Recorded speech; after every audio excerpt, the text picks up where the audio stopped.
They taught you that money equals freedom, that if you worked hard, saved a little, and kept your head down, one day you'd have enough to live life on your terms. But what if that entire story was a script written to keep you working forever? What if the system you trusted was never designed to make you rich, but to keep you just comfortable enough not to rebel? Because that's how they keep you poor. Not through violence or chains, but through rules so normalized that you mistake them for common sense. You're told to save money, so you keep a portion of your paycheck in a savings account that earns less than 1%, while inflation quietly eats 5%. You feel responsible while your buying power shrinks every month. The same banks that give you that savings account lend your money out at 15% through credit cards and call it good business. They borrow cheap, lend expensive, and teach you to celebrate earning pennies on the same dollar they multiply. You aren't growing wealth, you're maintaining permission to exist inside their system. You're told to go to college because education is the ladder out of poverty. You sign a loan before you've ever earned a paycheck, promising a decade of repayment to institutions that raise tuition faster than any inflation rate in history. They sell you the dream of potential while turning you into a guaranteed asset, a customer with recurring payments. By the time you graduate, you start life not at zero, but underwater. And you call it an investment because they taught you debt is normal. That's the brilliance of the system. When everyone owes, no one notices the cage. You're told to buy a house because rent is throwing money away. You sign a 30-year mortgage, 30 years of guaranteed interest for someone else. You decorate the cage beautifully and call it home. Every payment you make is a small transfer upward, disguised as pride of ownership. The tax breaks and incentives they promise are crumbs compared to the mountain of profit the lenders collect. You're not building equity, you're feeding a machine that depends on your lifetime of obedience. They keep you poor with numbers that sound too boring to fight. Percentage rates, index funds, CPI adjustments. You hear them on the news but never feel them directly, until the grocery bill doubles and the raise you were proud of suddenly means less. Inflation is theft by design, but it hides behind jargon. They print more money to solve every crisis, calling it stimulus, while the value of what you already earned dissolves quietly. Prices rise because the supply of money rises, not because goods got better. You work harder each year for the same lifestyle, and they call it progress. The middle class was built on stability. The new economy thrives on instability. Every few years, a crisis resets the board. Dot-com crash, housing crash, pandemic crash. Each one redistributes wealth upward. Your retirement fund dips. You panic sell, they buy the dip. You lose confidence, they gain assets. That cycle isn't accidental, it's engineered. Markets need volatility to extract emotion, because emotion is what moves money. Fear makes you sell, greed makes you buy. Both feed someone else's strategy. The trap runs deeper than wages and prices. It's psychological. You're surrounded by advertising that equates consumption with happiness. The moment you get a raise, you upgrade your phone, your car, your lifestyle. That's not coincidence, it's conditioning. They don't want savers, they want spenders. A worker with no savings can't leave his job. A citizen living paycheck to paycheck can't challenge policy. Debt isn't a flaw in the system. Debt is the system. Every commercial that tells you you deserve it is another link in the chain. Credit was the masterstroke. They took your future labor and turned it into today's profit. Credit cards, installment plans, buy now, pay later. Modern slavery with a smile. You think of it as convenience, but it's control. They track what you buy, when you buy, how much you owe. They don't need to lock you up. They just need to make sure you never pay off the balance. Because freedom isn't measured by what you own, it's measured by what you owe. Taxes are the next invisible hand. The more you earn through labor, the higher the percentage you pay. But money earned through assets, dividends, capital gains, gets a lower rate. The system rewards ownership, not effort. And yet, the majority of people are trained to trade time for money instead of money for time. They sell hours, not ideas. They generate the profit that the owners collect. Even the idea of retirement is a trick. Work until you're too tired to enjoy it, then live on the crumbs of your most productive years. They built a treadmill and called it a career path. Technology was supposed to level the field, but it only refined the trap. Algorithms decide what you see, what you fear, what you buy. Your data is mined, packaged, and sold back to you in the form of targeted ads. You are the product. The digital economy monetizes your attention the way old empires monetized land. You scroll, they profit. Every second you spend distracted is a second you aren't building something for yourself. That's how they keep you poor. Not through lack of opportunity, but through engineered distraction. When you start asking questions, the system offers illusions of empowerment. Financial influencers telling you to grind harder. Hustle culture dressed up as motivation. They glorify exhaustion as discipline, burnout as ambition. But the real wealthy don't hustle. They own. They let money work while others trade sleep for survival. The message, work harder, is a deflection from the truth. Working smarter isn't not about effort, it's about leverage. They know most people will never learn the difference. The education system doesn't teach leverage. It teaches compliance. You learn to memorize, not to question, to follow instructions, not to create systems. They don't teach how credit works, how inflation erodes savings, how compound interest benefits lenders more than borrowers, because an informed population is unprofitable. The less you understand, the easier it is to convince you that struggling is your fault. That's why financial literacy isn't a core subject. It's a private privilege. The media plays its role perfectly. Every story about the resilient consumer or strong job numbers is propaganda for stability. You rarely see reports about the silent statistics, the number of people working 2 jobs, the number living on credit, the number too broke to take a sick day. They don't want empathy, they want consumption. A stressed worker still buys. Fear sells security, envy sells luxury. Either way, you're spending. The cycle continues and the narrative remains. The economy is strong even if you aren't. They keep you poor with hope. Hope that things will get better next year, that promotions will fix problems, that retirement will be restful. But hope without strategy is captivity. The system runs on your optimism. Every new credit line, every government promise, every market rebound depends on your belief that tomorrow will pay for today. That's why they reward distraction with dopamine and punish patience with stagnation. The second you stop chasing, you start seeing. They tell you to trust the system, to believe in the invisible hand that guides markets, to believe that if you follow the rules and play fair, you'll eventually win. But what if the invisible hand isn't guiding you? It's holding you down. Because the rules were never meant to make you equal. They were designed to keep you orderly, predictable, and profitable. That's how they keep you poor. Not by stealing your money directly, but by shaping the world so every choice you make leads back to them. The paycheck you receive isn't freedom. It's fuel for someone else's machine.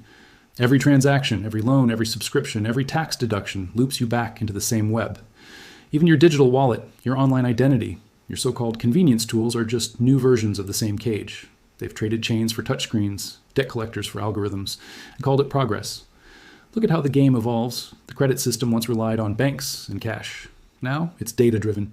You don't just have a credit score, you have a behavior score. Your spending habits, location data, even your screen time help corporations decide whether you're worth lending to. The same data that sells you things also judges your trustworthiness. And if you ever step out of line, miss a payment, question a rule, or demand too much, they can close your access in an instant. You don't need bars to be imprisoned anymore. Just a system error. They keep you poor by making wealth seem complicated. Stocks, bonds, derivatives, crypto, they flood you with jargon so you stay intimidated. They use language as a weapon. So you rely on experts who charge fees for advice that benefits them more than you. You chase small returns while institutions move billions in silent trades. By the time you understand the rules, they've already changed the game. Then comes inflation, the quiet killer of ambition. It doesn't arrive overnight, it seeps into everything. The sandwich that cost $5 is now $7. Rent that was $1,200 is now $2,000. The salary raise you celebrated vanished before it hit your account. Inflation is the most elegant theft ever invented. Because it doesn't take from your wallet, it takes from your time. Each year you work buys you less of your own life. And every solution they offer only deepens the problem. They tell you to invest in the markets to outrun inflation. But the same markets are rigged by high-frequency trading, insider information, and policy manipulation. They tell you to buy real estate to protect your wealth. But housing prices are inflated by corporate investors who pay cash for what you do spend decades financing. They tell you to save for retirement, but your savings fund their loans. You're not escaping the system, you're subsidizing it. They use media to manage your emotions. When markets crash, the headlines scream panic to make you sell. When they rebound, they shout recovery to make you buy.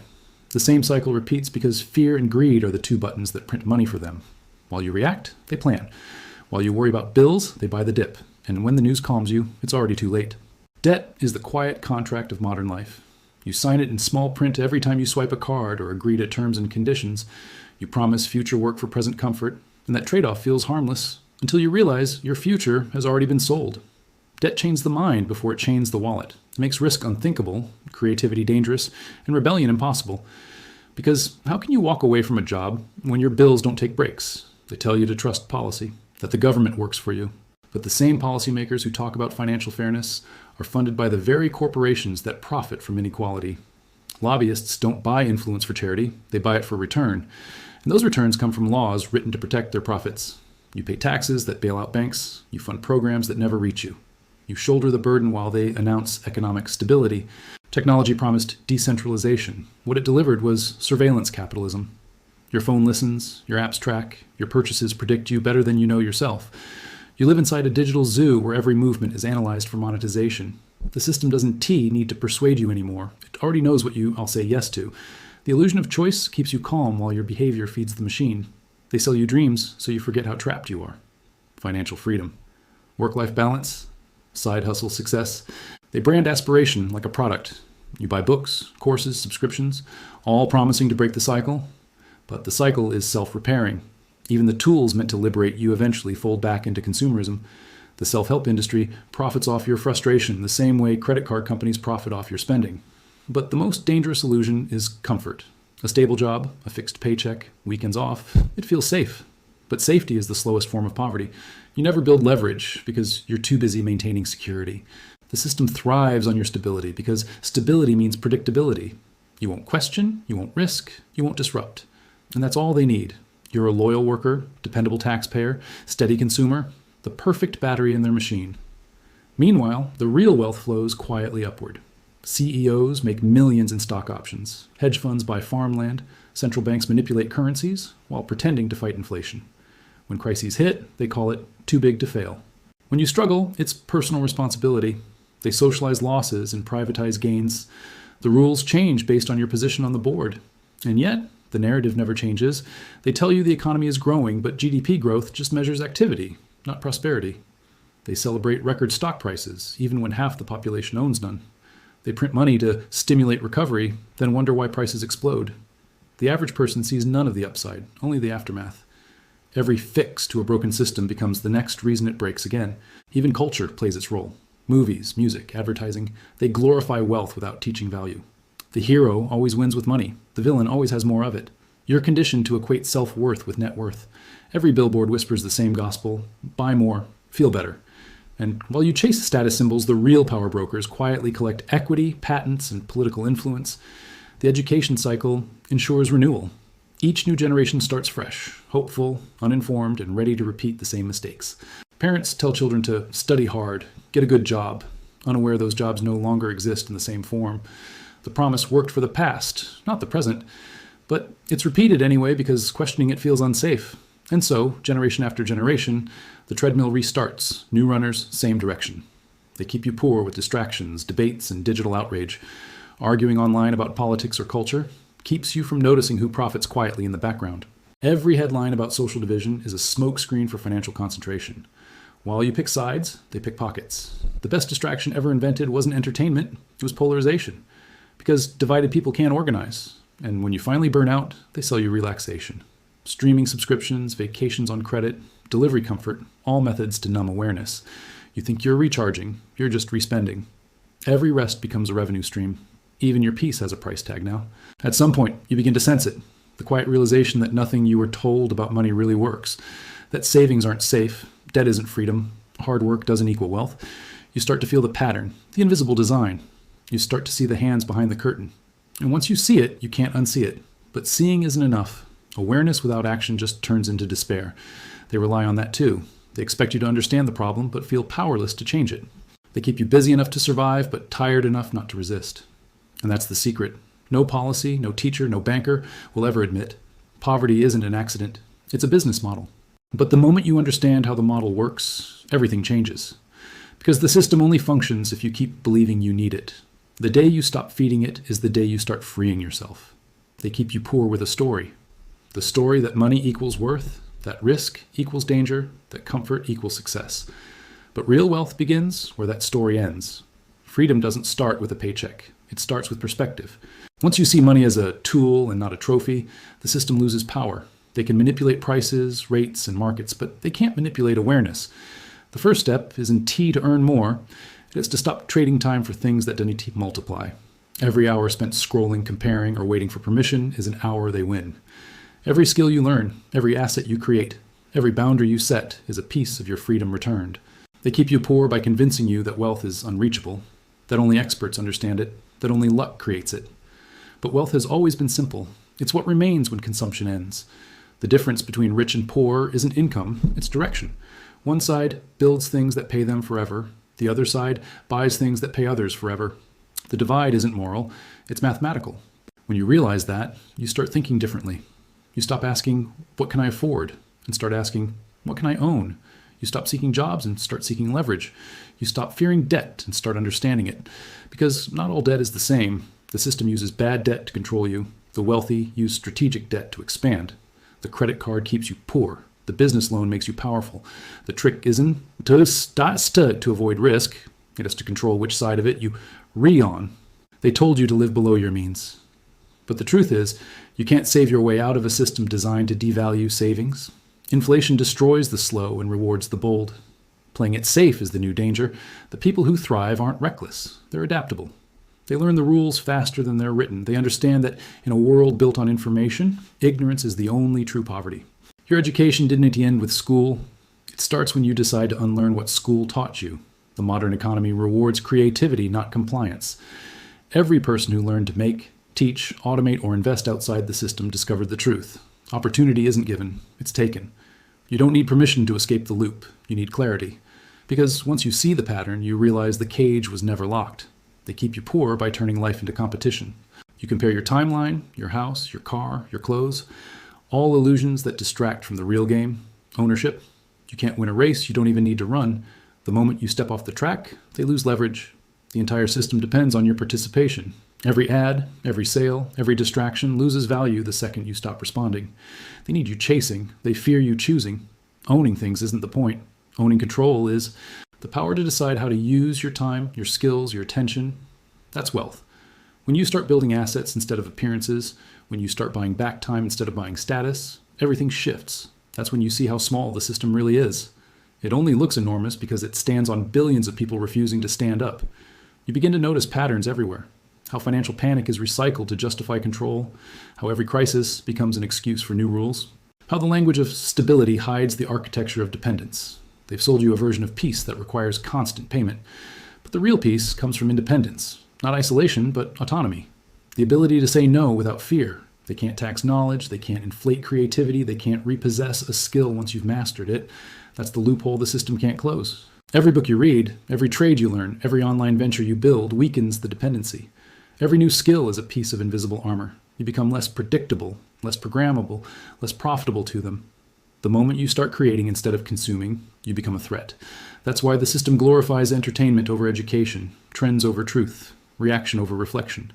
They want you entertained, not enlightened. Because an entertained mind spends, an educated mind builds. They'll call you unrealistic, paranoid, or rebellious when you step away. That's how they protect the illusion. But what they really fear isn't your disobedience. It's your independence. Because one person breaking free is inspiration. 1,000 is a revolution. And revolutions don't always happen in streets. Sometimes they happen in silence, in decisions. The decision to start something instead of scroll. The decision to save in assets, not accounts. The decision to learn before you spend. Those small acts of defiance create ripple effects. Each one weakens the system that feeds on your unawareness. They'll try to pull you back with headlines of fear, with offers of ease, with reminders of your place. But once you've seen the strings, the puppet show loses its magic. You start noticing how predictable their moves are. A new crisis every election cycle. A new solution that costs your freedom. It's not new, it's routine. And routine is how control survives. You don't need to escape the system entirely to win. You just need to reverse the flow. Every time you earn from what you own instead of what you owe, you drain their power. Every time you create value that others pay for, you flip the model. Every time you teach someone else how the trap works, you weaken the illusion. That's how the collapse begins. Not with noise, but with awareness spreading like wildfire. The future won't belong to those with the most money. It will belong to those with the most adaptability. The ones who understand that freedom isn't a luxury. It's leverage. The economy of tomorrow will reward those who can learn fast, move quiet, and think independently. That's the kind of wealth no inflation can erase. They keep you poor by telling you change is impossible. But every empire that thought it could last forever fell the same way, from within. Not by rebellion, but by people quietly walking away. When enough people stop believing in the illusion dissolves. You don't have to fight the system to win. You just have to stop feeding it, stop buying its lies, stop renting your time, stop mistaking survival for success. Build, learn, invest, connect. Become untouchable in the only way that matters, by knowing too much to be controlled. They can steal your hours, your wages, your taxes, but they can't steal your will. That's the one currency they can't print. The moment you reclaim it, they lose everything. And maybe, someday, when the world finally realizes that poverty was never natural, that debt was never destiny, and that freedom was always a choice, the system that kept you poor will collapse quietly. Not with riots, but with awareness. Not with chaos, but with clarity. Until then, every person who wakes up weakens the illusion a little more. Every conversation, every question, every refusal to obey makes the machine stutter. And maybe that's how it ends. Not with revolution, but with realization. Because once you know how they keep you poor, you'll never let them again.